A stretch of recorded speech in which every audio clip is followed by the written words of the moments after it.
Assalamualaikum warahmatullahi wabarakatuh. Selamat siang, berjumpa kembali dengan saya Rahmat Redi Kurniawan sebagai dosen pengampu Civic and Pancasila di mana untuk hari ini saya akan menjelaskan beberapa materi. Yang pertama itu adalah tentang Pancasila sebagai dasar negara. Apa itu dasar negara? Dasar negara itu adalah perkumpulan pemikiran para pendiri untuk menemukan landasan atau pijakan yang kokoh untuk di atasnya terdirikan negara Indonesia merdeka. Tentunya Pancasila sebagai dasar negara Indonesia sesuai dengan jiwa bangsa Indonesia.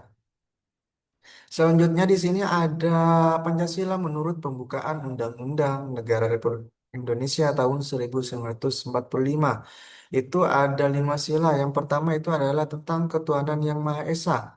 Yang kedua itu adalah kemanusiaan yang adil dan beradab. Yang ketiga itu adalah persatuan Indonesia. Yang keempat itu adalah kerakyatan yang dipimpin oleh hikmat kebijaksanaan dalam permusyawaratan perwakilan. Dan yang kelima yaitu ada keadilan sosial bagi seluruh rakyat Indonesia.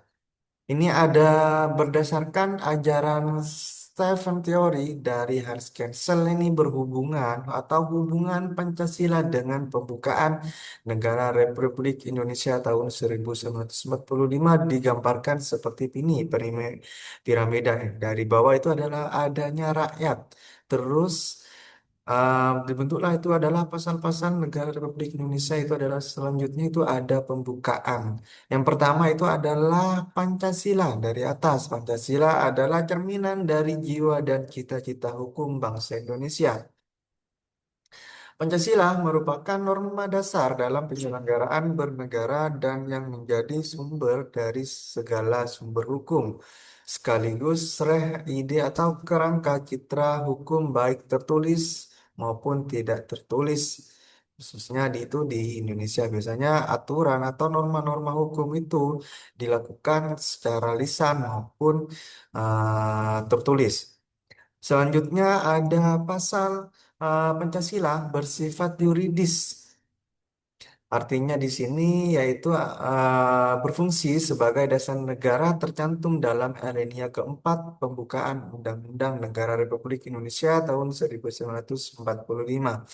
Maka disusunlah kemerdekaan kebangsaan Indonesia itu dalam suatu Undang-Undang Dasar Negara Republik Undang-Undang Dasar Negara Indonesia yang terbentuk dalam suatu susunan negara Republik Indonesia yang berkedaulatan rakyat dengan berdasarkan kepada ketuhanan yang Maha Esa, kemanusiaan yang adil dan beradab, persatuan Indonesia, dan kerakyatan yang dipimpin oleh hikmat kebijaksanaan dalam permusyawaratan perwakilan, serta dengan mewujudkan keadilan sosial bagi seluruh rakyat Indonesia.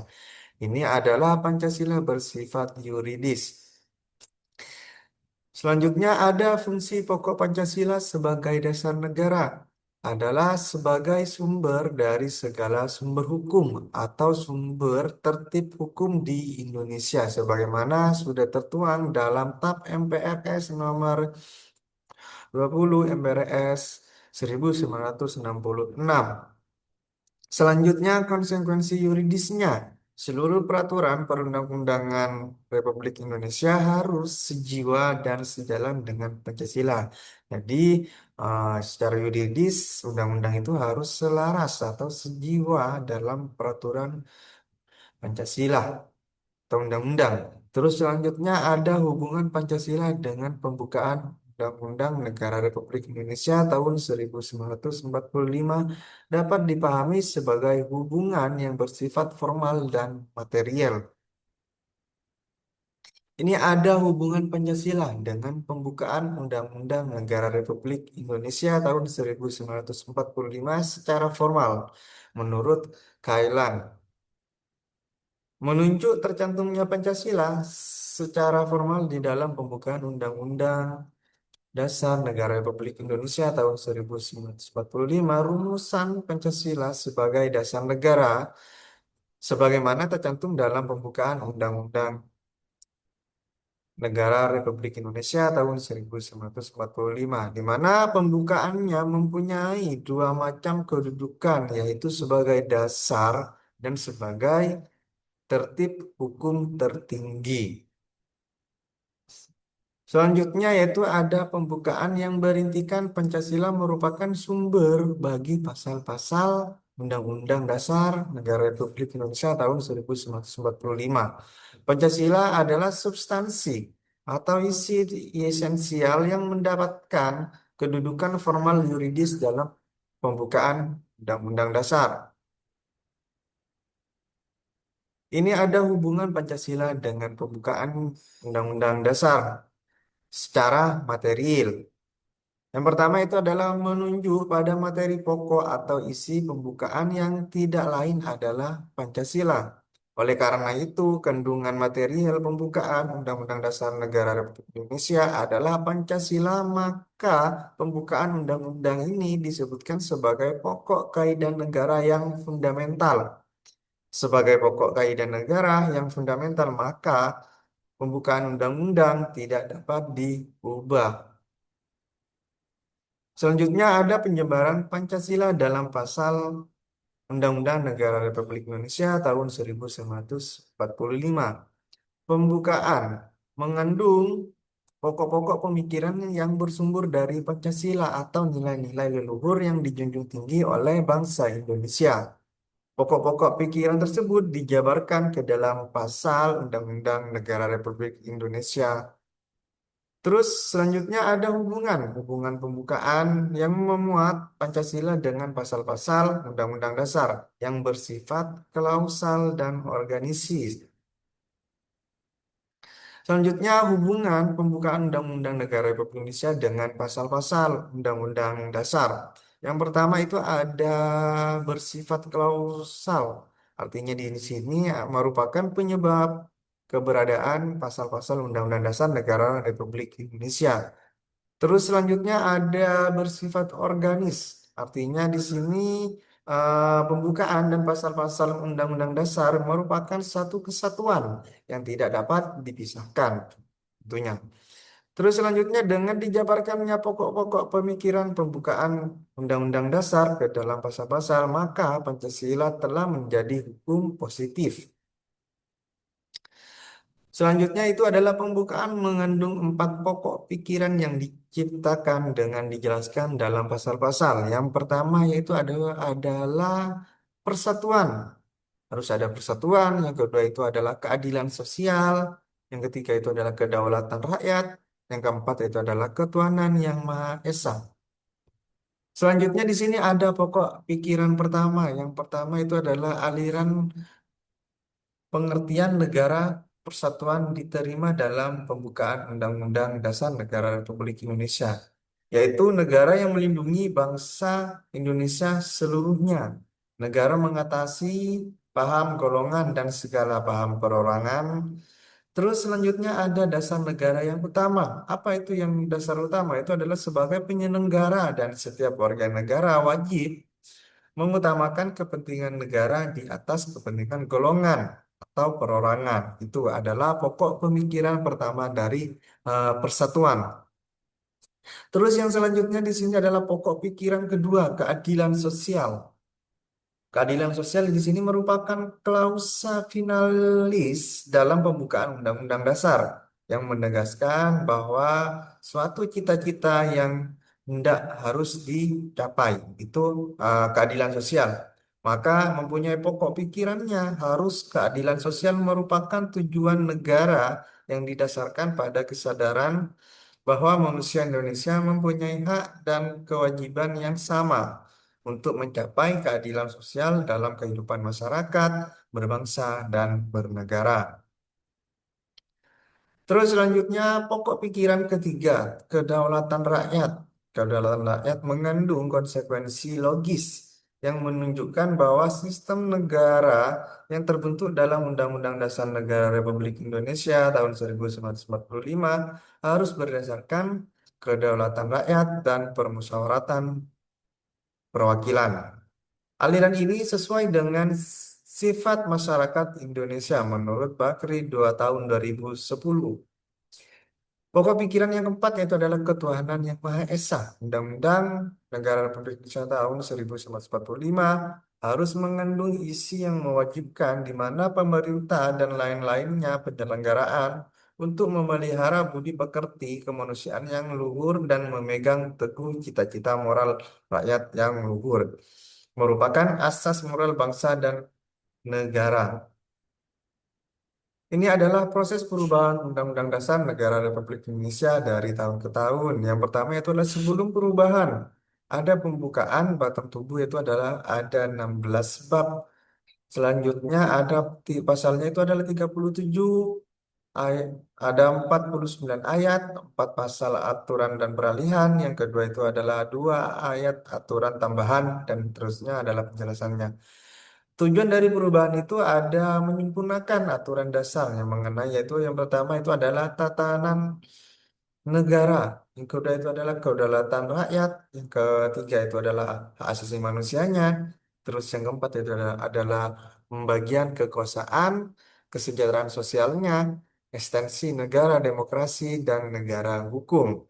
Terus dari dasar yuridisnya ada pasal 3 Undang-Undang tahun 1945, pasal 37 dan yang lain-lain. Terus kesepakatan dasar tidak mengubah pembukaan. Nah, ini sudah dijelaskan tadi undang-undang tidak mengubah pembukaan untuk alinea yang pertama itu adalah pembukaan Undang-Undang Dasar tahun 1945. Tidak mempertahankan negara kesatuan Republik Indonesia, mempertegas sistem presidensil, penjelasan Undang-Undang 1945 yang memuat hal-hal normatif akan dimasukkan ke dalam pasal-pasal serta perubahan dilakukan dengan cara adendum. Selanjutnya dilakukan di sidang MPR dan hasilnya itu adalah pembukaan pasal-pasal 21 bab pasal 73 dan 170 ayat. Selanjutnya di sini adalah adanya hasil perubahan Undang-Undang Dasar Negara Republik Indonesia tahun 1945 menurut Dijim tahun 2012. Keseluruhan pasal Undang-Undang Dasar Negara Republik Indonesia tahun 1945 sah telah mengalami perubahan dapat dikelompokkan menjadi 3 bagian. Yang pertama yaitu adalah pasal yang terkait aturan pemerintahan negara dan kelembagaan negara. Yang kedua itu ada pasal-pasal yang mengatur hubungan antara negara dan pendudukannya yang meliputi warga negara, agama, pertahanan negara, pendidikan, dan kesejahteraan sosial. Yang ketiga itu adalah ada pasal-pasal yang berisi materi lain berupa aturan mengenai bendera negara, bahasa negara, lembaga negara, lagu kebangsaan, perubahan undang-undang dasar, aturan peralihan, dan aturan tambahan.